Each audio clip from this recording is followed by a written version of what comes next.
알면 당신도 법태양! 법을 모르면 허하고 알면 든든해집니다. 여러분의 법 한 끼를 든든하게 채워줄 법태양 MC 김현웅입니다. 반갑습니다. 법으로 밥상을 차려주는 김현욱 아나운서 옆에서 법으로 정리하는 변호사 신유진입니다. 네, 법조계의 명불허전 신유진 변호사, 그 옆을 지키는 남자, 빅데이터 전문가 전민기입니다. 네, 그러네요. 예, 저는 밥상을 차리는데 수습은 제가 좀 못하죠.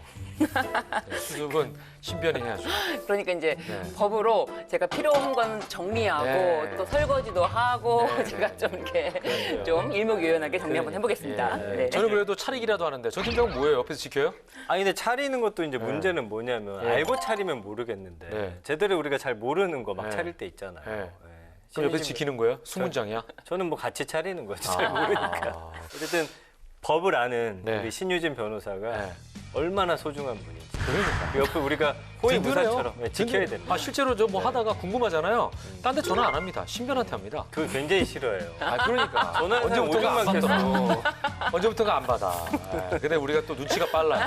예. 자, 아무튼 그 전 팀장은 네. 그 아이 낳은 다음에 출생 신고는 어떻게 했습니까? 낳자마자 했어요? 저는 바로 했던 거 바로 같아요. 했어요. 네. 오, 네. 빠르네. 네. 저 같은 김현욱 경우는 아나운서는, 네. 쌍둥이잖아요. 네. 근데 이게 출생 신고 기간이 한 달인가 그때 40일인가 얼마였을 거예요. 아이 낳고 제 아내가 아이 이름 짓는데 그렇게 고민을 해가지고 아, 오래 걸렸어요. 거의 끝날 때쯤 신고를 했던 걸로 기억이 납니다. 아. 근데 결국은 막 고민해가지고 막 그렇게 신중하게 짓더니 나중에 말이죠. 네. 애들 이름 부르잖아요. 네. 지금 다 쳐다봐요. 지금 시우시연인데 시우야? 그럼 다 쳐다봐요. 아, 시우 많죠, 요즘에. 시우시연이 시자가 돌리면서 그때 당시에는. 근데 그때는 이제 우리가 다 직접 했어야 되는데 이 출생 신고 부모가 하는 방법 밖에는 지금도 없나요? 아니면 딴 사람이 할 수 있나요? 일단 현행 가족관계 등록부에 따라서 보면은 우리나라 이제 출생신고는 출생 후 1개월 이내에 네. 아이의 붓또는 모가 해야 되는데요. 그리고 아이의 붓또는 모가 출생신고를 할 수 없는 경우에는 동거 친족이 해야 됩니다. 그리고 그 다음 우선순위로는 분만에 관여한 의사나 조산사 등의 신고 의무가 이제 지어지고 있는데요. 갓 태어난 아이에 대한 출생 신고는 법적으로 규정된 의무예요. 그래서 이 의무를 어기면은 5만 원의 과태료가 부과됩니다. 아, 그래요? 네. 아, 그런데 이제 그 여러 가지 그 상황이 안 좋은 가정, 뭐 유기된 아이들이 대표적일 수 있을 것 같기도 한데 출생 신고가 안 된 아이들이 또 그렇게 많다면서요? 그 복지연합에 따르면 현재 그 출생 신고가 안 된 아이들이 전국적으로 한 2만 명 정도 된다고 추정을 하고 있습니다. 그래서 작년 말 제주도 그 세자매 이야기 혹시 아세요? 출생 신고 없이 20년 이상을 지내다가 아버지의 그 사망 신고로 발견이 됐었던 일이 있었어요. 그 지난 2월 15일에야 주민등록번호를 받았다고 합니다. 참 이게 요즘 천지에 있을 수 있는 일입니까? 예, 경악했던 기억이 있어요. 20대 2명에 16살 1명. 이렇게 신고가 안 되면 많은 문제가 발생하지 않겠어요? 네, 그렇습니다. 네. 최근 또 아동학대 범죄 사건이 이제 사회적으로 주목을 받고 있는데요. 그래서 이 출생 통보제 도입을 본격적으로 해야 된다라고 이제 수면 위에 올라왔습니다. 서류상에는 태어난 적이 없으면은 아예 학교를 가지 못하는 것은 물론이거니와 의료보험 혜택도 전혀 받을 수가 없고 여러 가지 면에서 돌봄을 전혀 받을 수가 없습니다. 일단 뭐 그 영유아 그 예방 접종부터 못 받는 거니까 솔직히 어디선가 죽어가는 이런 아이가 있을 수도 있는 그러네요. 거고요. 이뿐만 아니라 최악의 경우에는 영아 매매나 불법적인 입양, 이 범죄의 또 표적이 되기도 한다는 거. 이게 참 안타깝습니다. 그러니까요. 자, 그래서 요 근래 이 출생 통보제가 기사에 자주 뜨더라고요. 국무회의에 통과가 됐다고 하던데 이제 국회 문턱을 넘을 일만 남은 거 아닙니까? 네, 아마도 이제 4월 임시국회에 논의가 되지 않을까 싶은데요.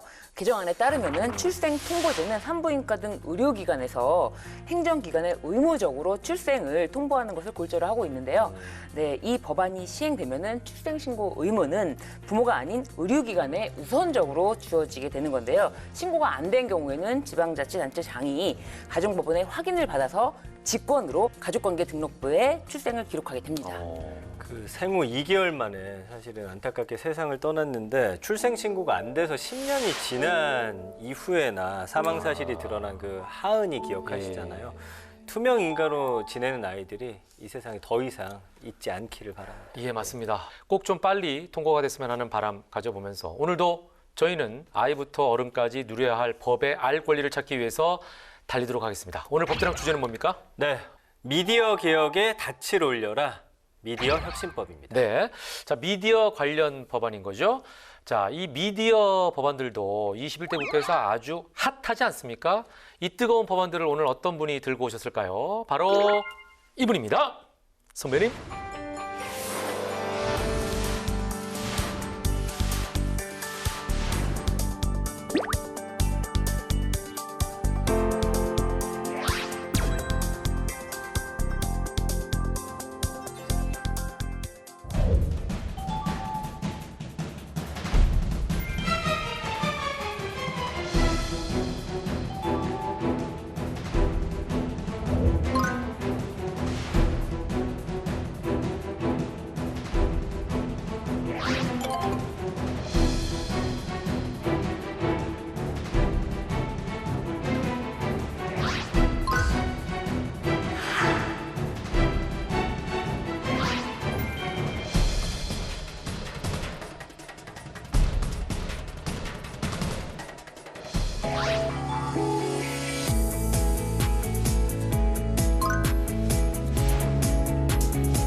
공영방송의 주인인 시청자, 국민들한테 공영방송의 그 지배구조와 관련된 이사나 사장의 추천 권한을 돌려주자.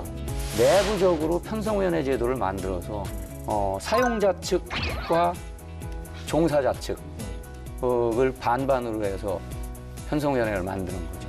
이 미디어 교육, 그중에서도 미디어 리터러시, 이거를 키워야 된다. 그래서 이거를 제도권에서 학교 교육을 미디어 리터러시 교육을 제도화시키고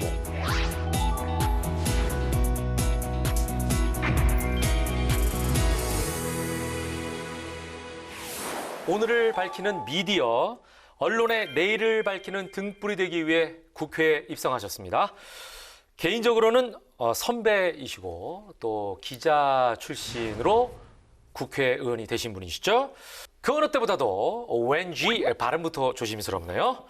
정필모 의원님 함께 하셨습니다. 어서 오십시오. 네, 반갑습니다. 네.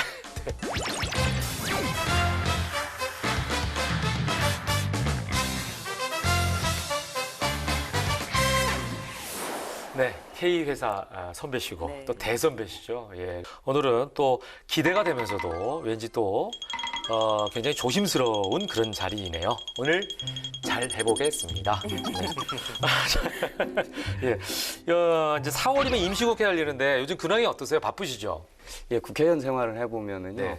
그러니까 뭐 상임위나 국회 본회의가 열리지 않을 때도 네. 계속해서 이제 해당 어떤 사안들을 네네. 자료 모으고 그것도 읽고 또 필요하면은 또 뭐 전화를 해서 또 네네. 추가 네네. 뭐 취재라고 하면 하지만 네. 추가 정보도 입수하고 또 네. 때로는 뭐 현장 가서 현장을 확인해야 될 필요도 있는 거고요. 네. 그렇기 때문에 그래도 바쁘게 지내고 그렇죠. 있습니다. 또 뭐 기자 생활을 30년 이상 하셨으니까 예. 습관적으로 그렇죠. 지금도 이제 취재라는 표현을 쓰셨잖아요. 예. 그러니까 그러니까 습관적으로 자료를 모으는 게 이게 자료를 모으는 게 그게- 팩트를 가지고 해야 되니까. 그러니까 궁금증을 사실은 어떻게 하질 못하는 것 같아요. 예. 그걸 바로바로 해결하지 않으면은 굉장히 찜찜하다고 할까요? 그렇기 때문에 그게 몸에 배 있어요, 사실. 네. 기자 생활할 때는 무서운 선배셨나요? 저는 이제 부장- 듣기로는 예. 저는 이제 저희 이제 동기들 중에서는 이제 예. 기자들 그렇죠, 있잖아요. 있죠. 예. 26기들. 예, 예. 근데 약간 그 좀 무서운 선배다 이런 얘기는. 그 26기 얘기하니까 26기 수습 때 제가 교육을 시켰죠. 아, 그래요? 차장, 부장 시절에. 예. 근데 그 이유가 있어요. 예. 그러니까 저는 위치에 따라서 역할이 예. 달라져야 된다고 생각을 해요. 아. 그러니까 제가 차장이나 부장 시절에는 수습 기자부터 기자들을 훈련을 시켜야 되는 그런 네, 입장이었기 네, 네, 때문에 말 그대로 하드 트레이닝 시켰죠. 그러다 보니까 사실이었군요. 예, 그건 맞습니다. 많은 거고 굉장히 가혹하게 그 취재 지시도 하고 가르쳤죠. 근데 부사장이 되고 나서는 네. 그 위치가 그런 역할은 아니잖아요. 그렇죠. 말 그대로 정책적 판단을 하고 사장을 보좌해서 그 결정을 내려줘야 되는 부분이기 때문에 가능하면은 자율성을 존중하고 일할 수 있는 분위기를 만들어주고 그러니까 그런 역할을 했기 때문에 그렇게 뭐 수습 기자 훈련시키거나 네. 기자들 훈련시킬 때까지 그렇죠. 가혹하게 하질 네. 않았죠. 사실은 그 기자 출신의 정치인들이 참 많으시잖아요. 예, 특히 예. 이제 같은 회사 출신들의 있고. 정치인들이 예, 그렇죠. 워낙 또 예, 많으시긴 있습니다. 합니다만 예. 기자라는 직업과 정치인이라는 직업이 또 맞닿아 있는 부분도 있어요. 예, 그럼에도 맞아요. 불구하고 그렇죠. 예. 또 다른 부분도 있는데 어떻게 예. 그 정치를 하시겠다는 결정을 하셨을까요? 아무래도 이제 기자는 객관적이고 네네. 또는 어떤 확실한 검증이 굉장히 필요한 그렇죠, 직업이거든요. 예. 그에 비해서 정치는 가치지향적이죠. 예. 그러니까 사실 기자 생활하면서 어떤 특정한 가치를 염두에 둘 수는 없는 거거든요. 설사 개인의 어떤 가치적인 지향점이 있더라도 그것을 취재와 기사 작성에 반영할 수는 없죠, 사실. 정치라는 직업이 더 그런 면에서 풍성하다고 생각합니다. 풍성하다기보다는요, 훨씬 복잡하고 복잡해요. 머리가 복잡하고요. 기자 생활할 때는 뭐 취재를 끝내면은 어떤 특정 사안이 그대로 또 끝나거든요. 네. 근데 이 정치라는 거는 끊임이 없죠. 말 그대로 정말 네. 끊임이 없어요. 딱딱 달라지는 게 그렇게 많지 않아요. 그렇기 그렇죠. 때문에 항상 머릿속이 복잡합니다. 의원님 의정 활동을 보니까 매 눈으로 현실에서 필요한 거, 국민 생활에서 필요한 거를 집어내시고 네. 그리고 또 한 가지 문제가 되는 거는 바로바로 시정할 수 네. 있도록 딱딱 집어내시는 것 같아요. 그럼 활동 중에 가장 의미 있었던 부분이나 입법 활동이 있으시다면 뭐가 있을까요? 그러니까 처음에 제가 이제 그 1호 법안으로 냈던 네네. 게 제가 KBS에 있을 때 아현동, 서울 아현동 그 통신구 화재 사건이 일어났어요. 그래가지고 통신이 다 불통이 됐어요. 스마트폰뿐만 아니라 IPTV, 전화 이런 게 다 불통이 됐잖아요. 예. 심지어는 매장에 저 카드 결제기도 결제 안 됐거든요. 시스템. 근데 KT 그 당시 한 회사가 저거 했는데 예. 그 회사 전산망 쓰는 데는 다 이제 불통이 됐잖아요. 예. 우리나라 통신 3사가 있잖아요. 네. 아니 하나가 문제가 생겨도 다른 두 회사가 망을 빌려주면 되지 않느냐. 그래서 제가 방송통신발전기본법 개정안을 내가지고요. 재난 시에는 유무선 통신지도를 공동으로 이용하는 로밍법안을 낸 거죠. 그래서 그게 통과가 됐어요. 네. 그러니까 그게 사실은 국민 생활과 굉장히 밀접한 거고 네네. 재난 대비한 법안으로서는 굉장히 보람이 있다고 생각을 하거든요. 네, 어찌 보면 이게 자연스러운 건데요. 그죠? 그렇죠. 왜냐면은 네.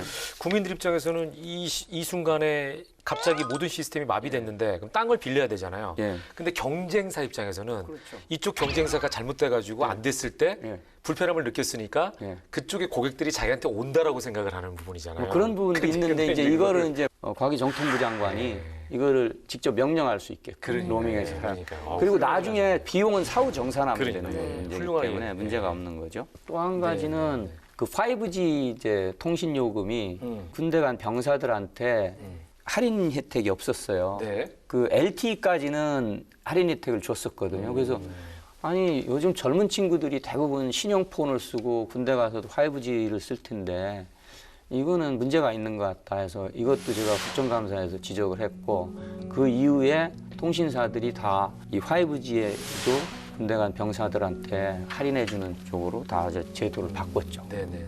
아무래도 이제 그 미디어 환경에 대해서 잘 아시니까 예. 이런 부분들 더 신경 쓰시는 게 아닌가 이런 생각이 듭니다. 자, 그래서 오늘 본격적인 주제와 관련된 얘기가 더욱더 기대가 됩니다. 자, 가장 어려운 과제이자 숙제 중 하나가 바로 이 미디어와 관련된 걸 텐데요. 자, 미디어 혁신의 중심에 계시기 때문에 더 풍요로운 얘기가 이어질 것 같습니다. 자, 오늘 하나하나 살펴보죠. 전 팀장, 차트 준비됐죠? 네, 차트로 준비를 해봤습니다. 자, 정필모 의원님의 미디어 개혁의 닻을 올려라. 그 첫 번째 미디어 혁신법은요. 미디어 개혁은 공영방송부터 방송사 지배구조 개선법, 방송법 개정안입니다. 네, 대표적인 공영방송이 뭐 KBS하고 EBS잖아요. 예. EBS는 또 KBS의 예산 중에 일부를 또 EBS에 줘가지고 예. 운영이 되고 있고, 먼저 어떤 취지에서 출발하셨는지 설명을 좀 부탁드리겠습니다. 지금까지 사실 네. 공영방송에 대해서 정권이 바뀔 때마다 정치적 논란이 빚어졌잖아요. 예, 그렇죠. 정부 여당 편만 든다. 네네네. 뭐 어떤 불공정 시비가 계속해서 끊임없이 있어 왔어요. 지금까지 계속 그렇죠. 이 고리를 끊어내야 된다. 쉽게 얘기하면은 정치권이 영향을 미치는 지배 구조로는 계속 이런 논란이 이어질 수밖에 없다. 그렇죠. 예. 그래서 이 정치적 그걸 후견주의라고 하거든요. 이 정치적 후견주의의 고리를 끊어내서 공영방송의 주인인 시청자, 국민들한테 공영방송의 그 지배구조와 관련된 이사나 사장의 추천 권한을 돌려주자 하는 게 이 법안의 핵심 취지입니다. 그러면은 소위 이제 무슨 국민위원회 같은 걸 네, 꾸려서 맞습니다. 국민위원회에서 네. 사장도 뽑고 예. 이사진도 뽑고 네. 뭐 이렇게 해서 그러니까 완전하게 뽑는 게 아니고 네네. 추천하는 거죠. 추천을 거기서 네, 해라. 그러니까 KBS 이사, 그다음에 MBC의 대주주인 네. 방송문화진흥회 이사, 그다음에 교육방송 EBS의 이사를 그 국민위원회에서. 100인 정도로 국민추천위원회를 구성해서 예. 거기서 네.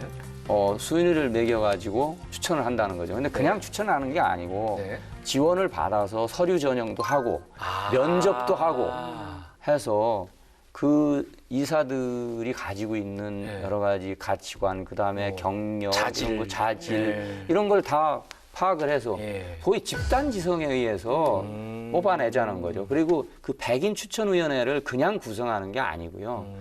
그 변호사님 잘 아시겠지만 국민참여재판에 배심원단 선출할 때 인구 통계학적인 방법으로 성별, 무슨 뭐 지역, 그다음에 나이 뭐 이런 걸 감안해 가지고 이제 무작위로 추출하지 않습니까? 맞습니다. 네네네. 마찬가지로 100인의 그 추천위원들을 무작위로 추출해서 이분들이 이사를 추천을 하면은 네. 임명은 네.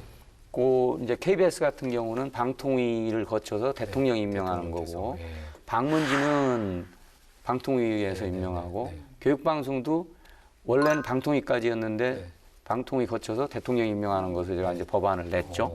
그 현행법상은 한국방송공사에 대해서는 네. 뭐 최고 의결 기관인 이사회가 사장 임명 제청 권한이 있는데 이것이 아무래도 정치적 중립에 좀 영향을 받는다 이런 네. 말씀이신 거죠? 그러니까 이사를 지금은 이제 방통위원들이 뽑지 않습니까? 근데 방통위원들이 뽑을 때 방통위가 지금 여야 3대 2 구조로 돼 있잖아요. 그러다 보니까 공영방송의 이사도 KBS 같은 경우 11명 중에서 7대 4 여야, 그다음에 방문진 같은 경우는 6대 3 뭐 이런 식으로 돼 있거든요.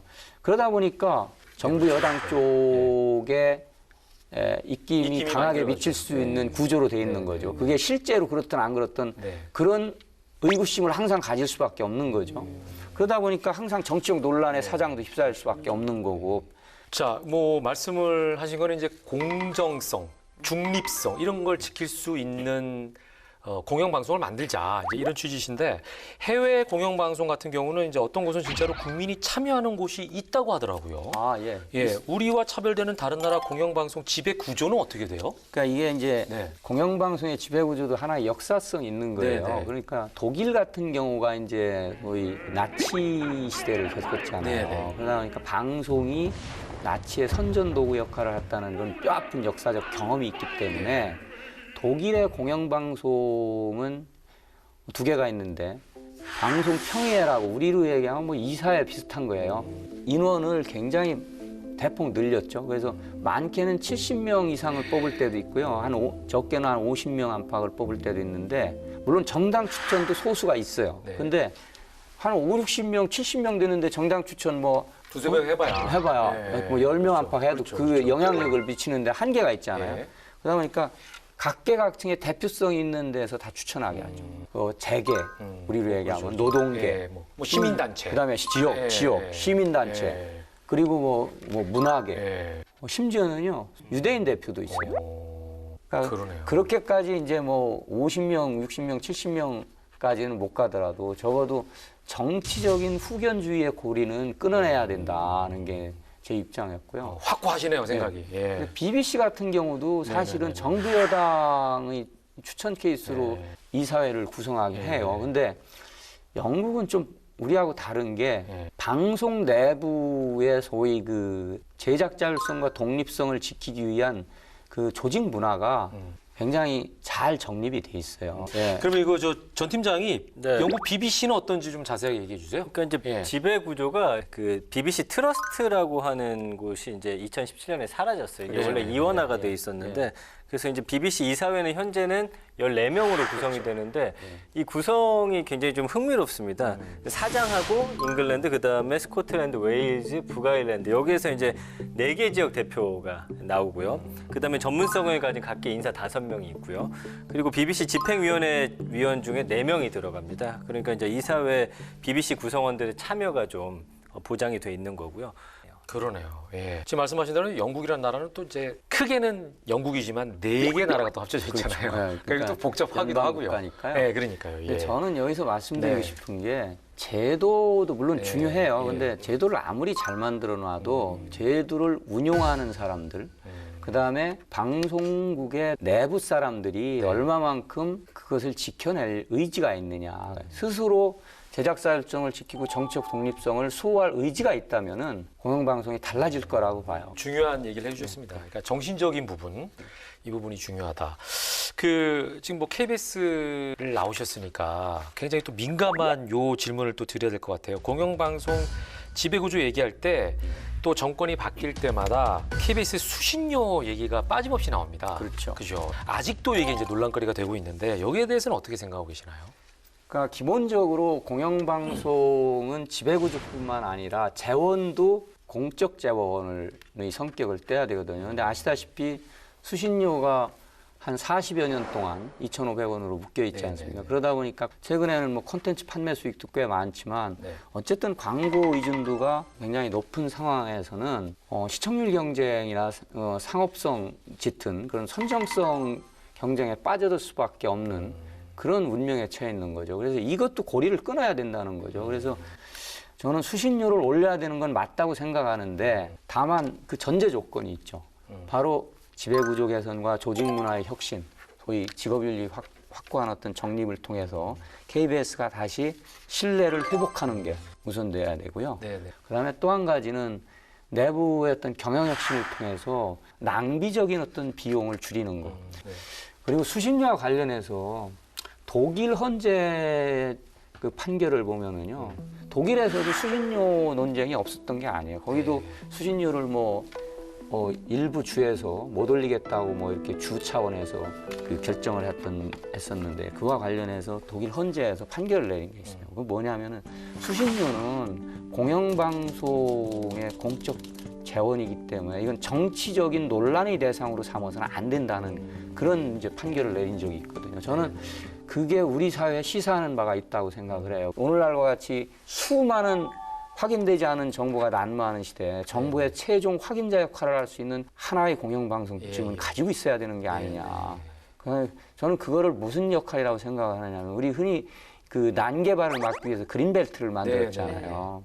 방송의 그린벨트 역할을 그다음에 정보의 최종 확인자 역할을 KBS가 해줘야 된다고 생각을 해요. 뭐 말씀을 듣고 보니까 이제 국민으로부터 신뢰를 받는 공영방송으로서의 기능 회복, 요걸 위해서 사실은 방송사 지배구조 개선법이 통과가 돼야겠다. 이런 생각이 드네요. 자, 계속해서 다음 두 번째 법안으로 넘어가 보겠습니다. 네, 정필모 의원님의 미디어 개혁의 닻을 올려라. 그 두 번째 미디어 혁신법은요. 네. 방송 편성 자율권을 보장하라. 편성위원회법 두 번째 방송법 개정안입니다. 네. 이게 사실 현행법상 자율적인 방송 편성을 보장하도록 하고 있지 않나요? 라는 이제 의구심을 갖게 되네요. 물론 이제 네.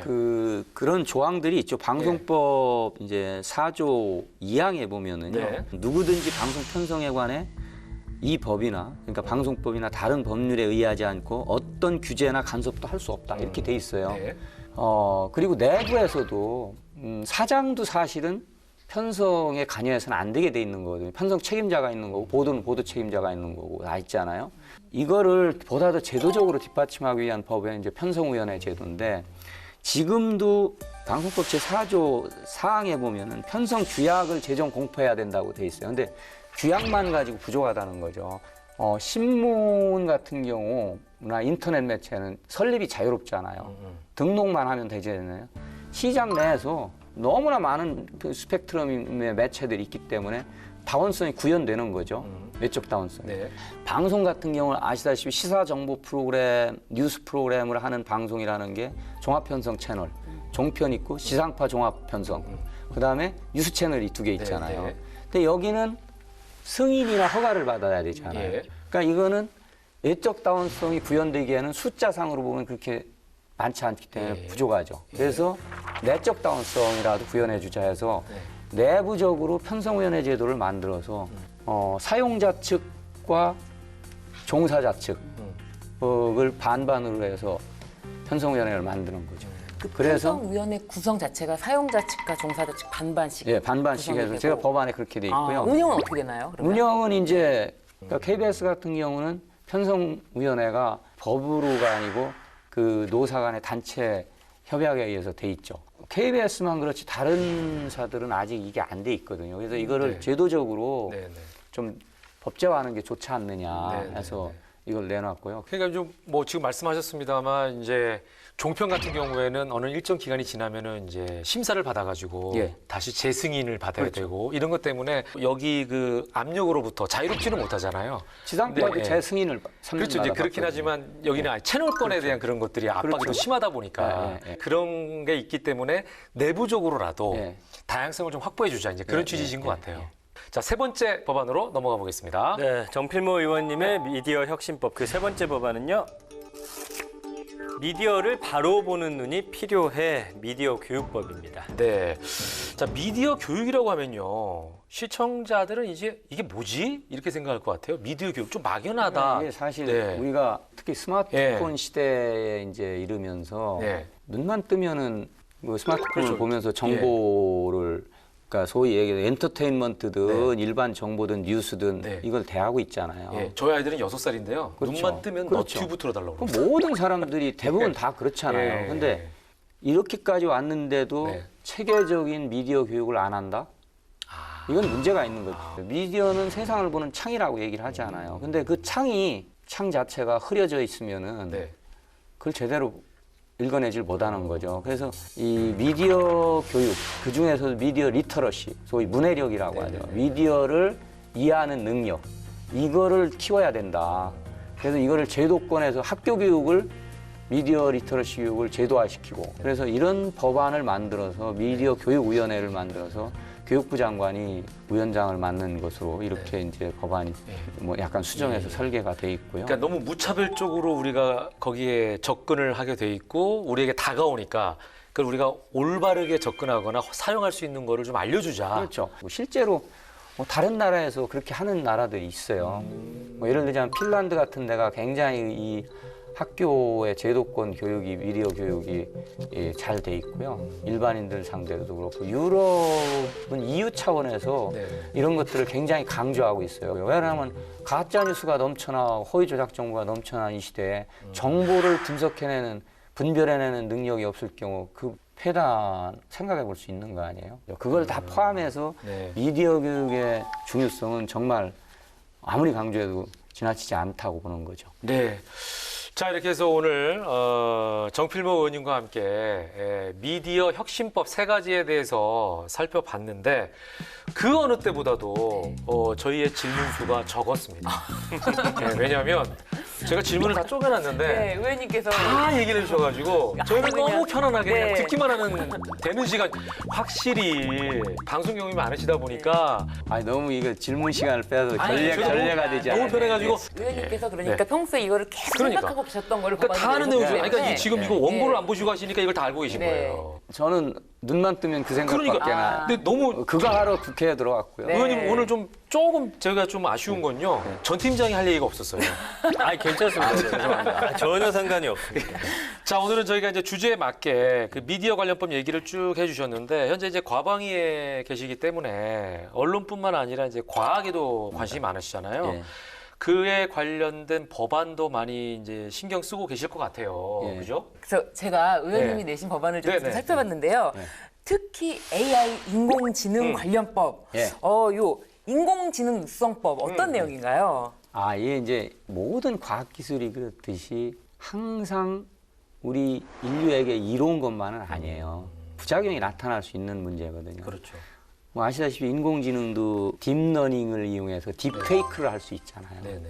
어느 특정인의 목소리와 얼굴을 네. 합성해가지고 똑같이 내게 해서 네. 마치 안 한 얘기를 유포시킬 수도 있고. 제가 그 대선 기간에 예. 허경영 후보를 지지한다고 나왔다니까요. 그러니까 그런 AI 로. 바로 그런 AI가 예. 제가 사실은 대선 전에도 그 경고를 했어요. 그래서 선관위에서 네, 네. 가이드라인을 내놓기까지 예. 했죠. 그것 때문에. 인공지능 윤리와 관련된 소위 건전화법이라고 제가 이제 이름을 붙였습니다마는 네. 그게 바로 윤리적인 측면에서 이거를 제대로 활용할 수 있게 하자. 이런 어떤 규제의 틀도 최소한으로라도 만들어야 된다. 자율 규제가 가장 좋지만 모든 걸 자율로 맡긴다고 해결되는 건 아니잖아요. 때로는 최소한의 예. 법적 장치, 규제 장치는 필요하다 해서 이 법안을 발의한 거죠. 네네. 그리고 또 보니까 그 포털에서 이제 인공지능을 이용해서 이제 뉴스 기사 배열도 하잖아요. 그렇죠. 이런 것도 공정성과 투명성에 대한 논란이 일고 논란이 있는데. 일고 있죠. 예. 그러니까 뉴스를 이제 포털에서 인공지능에 의해서 소위 이제 알고리즘에 네네. 의해서 추천을 하고 또는 뭐 배열도 하지 않습니까? 근데 인공지능이 추천하고 배열하는 뉴스는 어느 그 사람의 개인의 특성에 맞게끔 계속 그렇죠. 비슷한 성향의 뉴스만 추천을 네네. 하잖아요. 네네. 그러다 보면은 이게 엘리 프레이저라는 사람이 그런 얘기를 네. 했어요.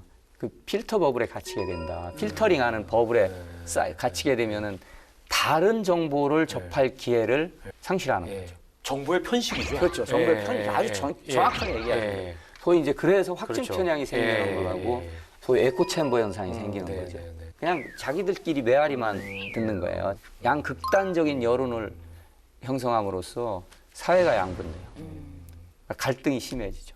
이 폐단을 막기 위해서라도 알고리즘에 의한 추천을 때로는 나는 그 추천받기 싫다 하면 선택할 수 있게끔 해줘야 되는 것도 있고요. 그래서 예. 그러니까 투명성, 네, 네. 그다음에 책임성 그리고 공정성을 확보할 수 있도록 하는 법안을 만든 거죠. 네. 자, 지금 우리 사회는 뭐 너무나 급변하고 있죠. 그러다 보니까 과학적인 분야도 그렇고 미디어 분야도 그렇고 여기에 발맞춰서 이렇게 빠르게 진화해야 될 것 같은데 그 중요한 분야를 우리 정필모 의원께서 맡고 계십니다. 향후 어떤 의정 활동 계획을 갖고 계신지 한 말씀 더 해주시죠. 제가 국회에 들어온 목적은 그 국민의 삶의 질을 높이고 국민들의 어떤 행복에 기여할 수 있다는 생각에서 제가 가진 지금까지 한 30여 년 동안 언론계에서 쌓아온 것들을 통해서 그렇게 하겠다는 생각으로 들어갔고요. 그 앞으로의 의정 활동도 그런 방향에서 제가 상임위를 계속 이 과방위에서 일하게 된다면은 우선 첫째는 미디어가 정말 민주주의 발전과 국민의 삶의 질을 향상하는 데 도움이 될 수 있도록 하겠다는 것. 그다음에 과학기술이 국가 경쟁력을 키우고 또 우리의 어떤 경제 발전의 어떤 동력 역할을 할 수 있는 육성 지원책을 계속해서 마련하겠다는 생각을 갖고 있고요. 또 하나는 이제 제가 과방위에서 하고 있는 일 가운데 하나가 원자력 안전위원회도 저희 피감기관입니다. 원자력의 경제성을 얘기할 때 항상 얘기하는 게 있어요. 안전이 담보되지 않는 경제성은 허구다. 항상 안전에, 원자력 안전에 관심을 가져야 되고요. 과방위 활동도 그런 차원에서 다른 과학기술이나 미디어 정보통신 관련 못지않게 원자력 안전에도 굉장히 신경을 쓰고 있다는 말씀드리겠습니다. 네. 자, 오늘 두 분 또 한 말씀씩 해주시죠. 우리 전 팀장. 과방위가 진짜 딱 맞으시는 것 같아요. 왜냐면 아까 네. 기자로서 궁금증도 많다고 했고 네. 사실은 세상이 너무 급변하고 있잖아요. 네. 미디어 환경도 그렇고 그 안에서 그런 팩트 같은 것들을 정확히 알지 못하면 거기에 적절히 대응할 수 없다고 보거든요. 그런 면에서는 제가 볼 때는 의원님이 정말 제 자리에 딱 알맞게 계시는구나라는 생각을 했고요. 마지막으로 아까 이제 미디어 리터러시 관련해서 우리 아이들이 정말 이 다양한 미디어 환경 안에서 제대로 된 미디어가 무엇인지에 대해서 좀 스스로 이 구별하고 판단할 수 있는 능력을 좀 기를 수 있는 쪽에도 앞으로 좀 힘을 많이 쏟아 주셨으면 하는 좀 바람이 생겼습니다. 네. 저는 정필모 의원님이 나오셨으니까 제가 정필모 의원님 성함으로 삼행시 한번. 삼행시 오랜만에 해보겠습니다. 갑니다. 삼행시 저 잘 안 짓거든요. 전문가입니다. 제가 웃겨드리겠습니다. 정말 필요한 법안을 쏙쏙 잘 내주시는군요. 필자 이미 한번 들어갔는데. 필, 필이 너무 좋아요. 모. 모든 국민의 행복을 위해서 앞으로도 더욱 왕성한 의정활동 기대하겠습니다. 감사합니다. 야. 저한테는 엄청 응원이 되고 예. 힘이 되는 것 같습니다. 예. 감사합니다. 아, 예. 자, 말은 그 설득하고 바꾸고 무언가를 하게 만드는 힘이라고 했습니다.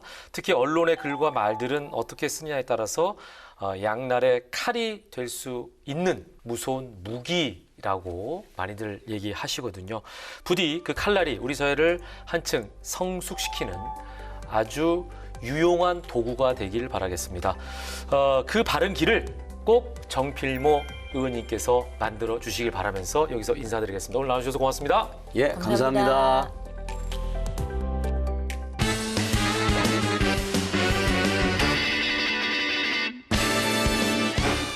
알다가도 모르겠고 모르다도 알 것 같은 법 때문에 속되는 분들의 속을 시원하게 여기는 시간! 궁금할 법 하지. 제가 맞게 했는지 모르겠네요. 네, 그냥 굴러가는 대로, 돌아가는 대로. 네. 자, 요즘 하루가 다르게 세상이 변화하고 있습니다. 가끔 예전 드라마나 영화를 보면 이거 요즘에 일어났으면 큰일 났을 일이야.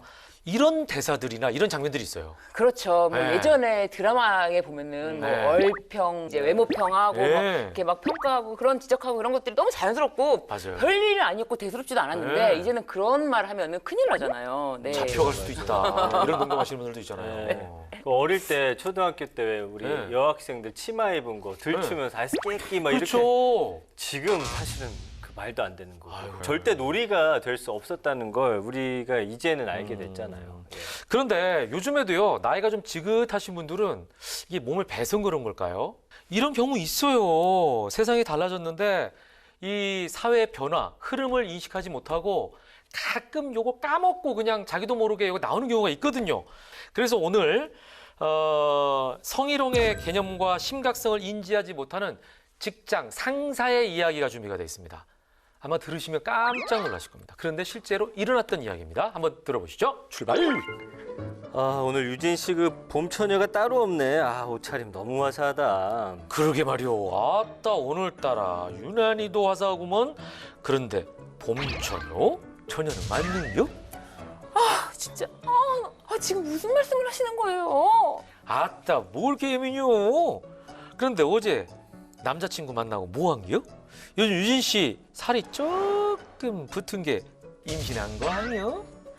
팀장님, 다시 그런 말씀하시면 가만 안 있을 거예요, 진짜. 에이 농담이요 농담. 어디 요즘 사람들 무서워서 농담도 못하겠네. 직장인 궁금 씨는 툭하면 농담이라면서 성희롱을 일삼는 김 팀장 때문에 스트레스가 이만저만이 아니었는데요. 그러던 어느 날, 궁금 씨 무슨 일 있어? 왜 이렇게 기분이 안 좋아 보여? 정말 김 팀장 그 호랑 말 것 같은 사이코 때문에 아주 미치겠어요. 툭하면 성희롱하고 그래서 왜 말하고 농담이래. 어제는 저한테 임신한 거 아니냐고 살쪘다고. 정말 더 이상 참을 수가 없어요. 참을 수가. 궁금 씨한테도 그래? 나한테도 툭하면 다리가 쭉 뻗었다느니 진짜 말 같지도 않은 소리를 싸지르는데 내 고과 점수 주는 사람한테 그때마다 따질 수도 없고.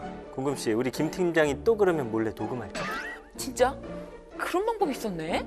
김 팀장 성희롱할 때 잽싸게 핸드폰을 녹음해서 인사과에 제출해야겠어요. 그런 자식은 따끔한 맛을 좀 봐야 된다니까. 정말 아무 말이나 못하게 좀 누가 좀 말려주세요, 제발. 결국 궁금 씨는 동료와 상의 끝에 김 팀장이 성희롱을 할 때 녹음을 하기로 했고 며칠 후 김 팀장이 또 성희롱을 하자 그 내용을 녹음해서 인사과에 제출했습니다. 그런데 다음 날 이봐 유진 씨. 아니 내가 한 말을 녹음해서 인사과에 보냈다고. 시방 진짜요? 그래요.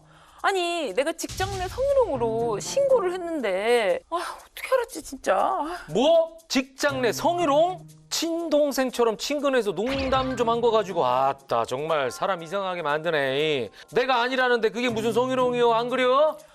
아니 팀장님은 결혼 안 한 친동생한테 뭐 살쪘다 임신한 거 아니냐 이런 거 물어보고 아이고 처녀는 맞냐 이런 거 물어보고 그러세요? 정말 말이 안 통하네. 부하 직원 잘못 만나서 뭐 졸지에 내가 변태가 됐네 그려. 그리고 업무하면서 일어난 일도 아닌데 그게 어떻게 직장 내 성희롱이요? 그런 뜻으로 한 말씀이든 아니든 업무하면서 일어난 일이든 아니든 저한테 그런 말씀 하시면 안 되잖아요. 두고 보세요 아주. 내가 가만히 안 있을 거야 아주. 세상에 요즘에도 이런 사람이 있어요. 네. 있어요. 그러니까 저도 이제 전에 직장에서 이제 네. 이런 사연을 봤었어요, 실제로. 아, 그렇게 말하는 실제로? 분들이 계셨었고. 실제로 그 전 팀장 회사에서요? 예, 예. 뭐 누구라 말씀드릴 수는 없지만 어쨌든 사실은 이게 실제 이런 말을 어떻게 이 시대에 하지라고 사실은 선을 넘는 그런 발언들이 꽤 많고 아직도 이런 일들이 그것도 직장 내에서 일어나고 있다는 게 진짜 안타깝습니다. 네. 그리고 이제 특히 직장 내 성희롱 같은 경우는 상사가 업무 평가를 하잖아요. 그렇죠. 그래서 인사고과에 반영될 수 있기 때문에 네. 뭐 부하 직원이 불편하다고 쉽게 말하기가 쉽지가 않아요. 뭐 성질을 낼 수가 없잖아요. 불이익을 당할 수 있으니까. 그럼요. 네. 그래서 한 번, 두 번 참고 지나가다 보면은 이게 수위가 점점 높아지는 게 이게 문제예요. 그렇죠. 네. 자, 그래서 무엇보다 직장 내 성희롱 뿌리 뽑아야 되는데 정확히 법적으로 직장 내 성희롱을 판가름 짓는 기준 이게 뭘까요?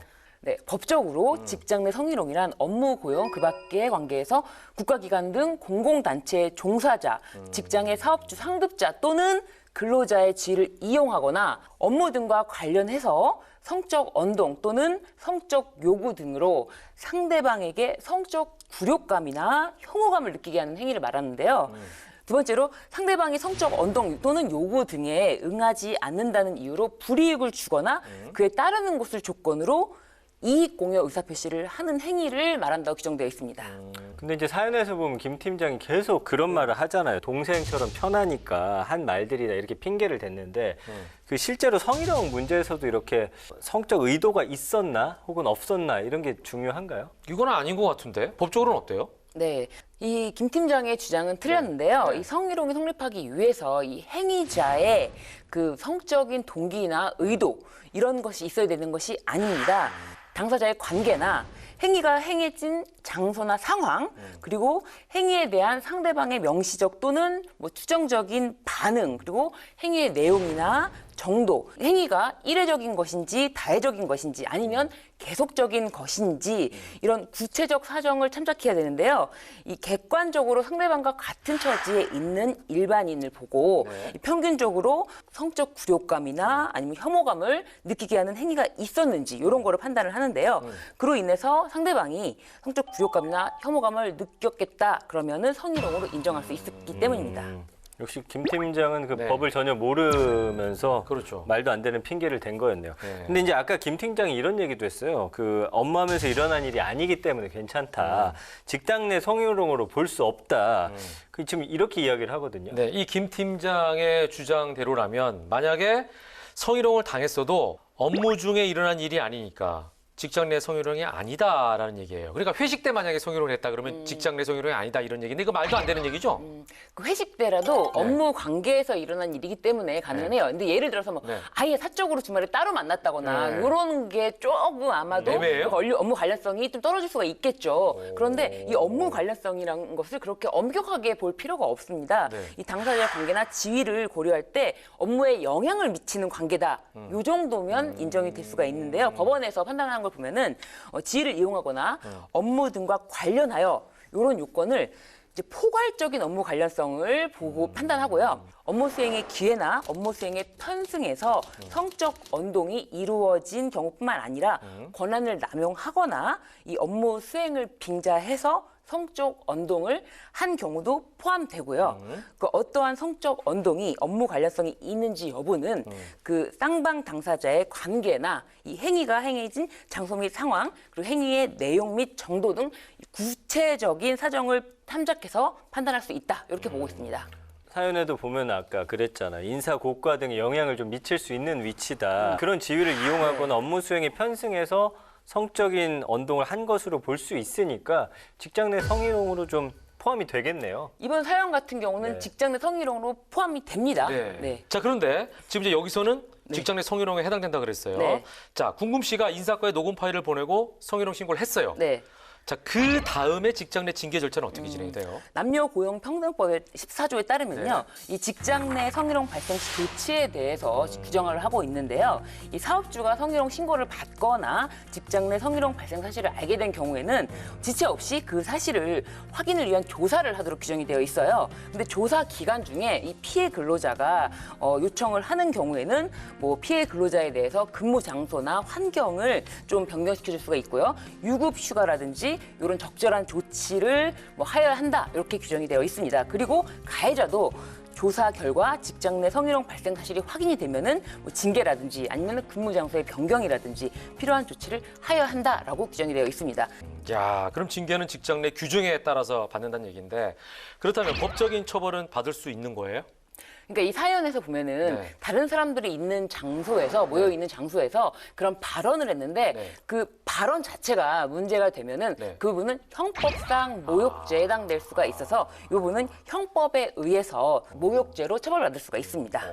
실제로 한 직장에서 여기 우리 사연과는 달리 네. 여자 상사와 여자 부하 직원 네. 간의 일이 네. 있었는데 네. 그 여자 상사가 여직원에게 네. 아우 왜 이렇게 잔머리가 많아 꼭 애 낳은 여자 같다 이런 얘기를 하는 거예요. 네. 그리고 또 한 번은 네. 아토피로 이렇게 목에 붉은 반점이 있었는데 네. 그거를 보더니만 어머 어젯밤에 남자랑 뭐 했어? 어머 목이 왜 그래? 이런 식으로 네. 사람들이 많은 네. 공간에서 네. 막 발언을 한 거예요. 네. 요것이 이제 모욕죄에 해당돼서 벌금형을 선고받은 사례가 있습니다. 이거는 이제 이성이냐 아니냐 상관이 없는 거네. 상관없습니다. 그런, 네. 모욕이니까. 네. 그럼 위자료 청구도 가능합니까? 네, 이 직장 내 성희롱뿐만 아니라 이런 성희롱, 모욕 이런 거는 다 민법이 정하는 불법 행위에 해당할 수가 있고요. 이런 경우에 위자료를 청구하시면은 손해배상을 받을 수가 있는데 실제로 제가 말씀드린 그 사례에서는 위자료로 500만 원을 받게 됐습니다. 아니, 지금 보니까 직장 내 괴롭힘, 성희롱 관련해서는 법안들이 많이 나오고 있는 것 같은데 그럼에도 불구하고 현장에서는 이런 일들이 비일비재한가 봐요. 맞습니다. 그 지난달 3월 네. 8일이 여성의 날이었잖아요. 민간 공익단체 직장갑질 119가 세계 여성의 날을 기점으로 해가지고 그 성차별, 성추행, 직장 내 여성을 대상으로 한 괴롭힘 사례를 공개를 하고요. 정부 차원의 대책 마련을 촉구했는데 이 단체 데이터 보니까 지난 1, 2월 이메일로 받은 제보가 총 336건. 이 중에 이제 직장 내 성희롱, 성추행 제보가 22건, 한 6.4% 정도 됐다고 합니다. 야, 이거 왜 이렇게 개선이 안 되나 모르겠어요. 그러게요. 근데 네. 이제 주로 직원 수가 적은 네. 소규모 사업장을 중심으로 대표나 상사가 네. 손, 어깨 등을 만진다든지 어허. 뭐 남자친구 있냐 이런 성희롱 발언을 하는 사례가 더 많았다고 합니다. 그 게다가 임신 육아휴직 했다는 이유로 여성 사원을 차별하는 경우도 있었는데요. 그 일을 다시 배워야 한다면서 육아휴직 마치고 복귀한 직원에게 뭐 예를 들면 야근 수당을 주지 않는다든지 회사 일정을 알리지 않는 등 따돌리는 경우도 있었다고 해요. 네. 지금은 그나마 네. 이런 것이 문제다라는 네. 것을 지적하고 이야기할 수 있고 지금 우리 방송에서도 이렇게 계속 이야기를 하는 시대가 네. 되어서 예, 예. 정말 다행이라고 생각하고 앞으로는 네. 조금씩 더 나아지지 않을까 싶습니다. 예, 저는. 예, 예. 자, 뭐 이렇게 법을 떠나서 서로가 좀 이렇게 배려하는 마음이 있으면 사회가 좀 더 성숙한 그런 분위기가 무르익지 않을까 이런 생각이 듭니다. 예. 요즘 그 봄꽃이 만발하면서 꽃놀이 가고 싶은 충동을 느끼시는 분들이 많은 것 같아요. 저는 일단 콧바람에 그 봄 기운이 싹 들어오잖아요. 예. 아, 그럼 어딘가 진짜 엄청 나가고 싶은 네. 거예요. 근데 이왕이면 그래도 아직까지는 네, 사람이 좀 덜한 곳으로, 네. 외곽으로 좀 나가면. 아, 신변은 뭐 저는- 남편이랑 같이 봄엔 어디? 저는 남편에게 네. 집에 꽃이 있기 때문에 우리는 꽃 구경하러 갈 필요가 없어서 참 좋겠다. 결혼을 어찌 그렇게 잘했을까. 저렇게 얘기하면 남편 입장에서 힘들죠. 자, 아직까지도 뭐 꽃놀이나 봄맞이 여행 다니는 게 조심스럽긴 합니다. 그죠? 근데 꼭 봄꽃 보러 멀리 갈 필요 있겠습니까? 집 근처 공원이나 거리에도 꽃은 많이 피어 있습니다. 가까운 곳에서 봄의 정취를 느끼시는 것도 괜찮을 것 같습니다. 자, 오늘 저희가 준비된 내용은 여기까지고요. 다음 시간에도 꼭 함께 해주시길 바라면서 정리하도록 하겠습니다. 외치면서 마무리하죠. 알면 당신도 법대랑!